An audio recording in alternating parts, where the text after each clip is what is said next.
दशम श्रेणी बोर्ड परीक्षा रे एई भली एक क्वेश्चन आछे एक लुडु गोटी को दुई थर गड़ाइले निम्नलिखित मध्यरु केउंटी प्रोबेबिलिटी हबो। ये चारिटा ऑप्शन देछि एक एमानक मध्य केउ गोटी को हेई परियो। एहार उत्तर जानिया पूर्वरु आपण मान निश्चित भाव में चैनल को लाइक शेयर सब्सक्राइब करंतु। निश्चित भाव में एई भली वीडियो आपण माने पाई परिबे।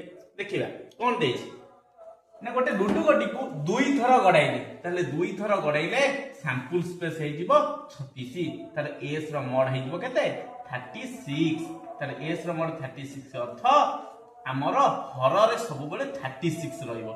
हर रे 36 अर्थ ताकू जदि हम लघिष्ठ करिबा ताले निश्चित भाव में 36 रो गुणनियक ही रहइबो। तो 36 रो गुणनियक किए किए ना 7 तो 36 रो गुणनियक हेई परिबो नाही ताले आंसर हबनी। 8 तो 36 रो गुणनियक नुह ताले ये हबनी। 11 तो 36 रो गुणनियक नुह ये हबनी। ताले 36 रो गुणनियक किए 9 ताहा निश्चित भाव में करेक्ट आंसर बी।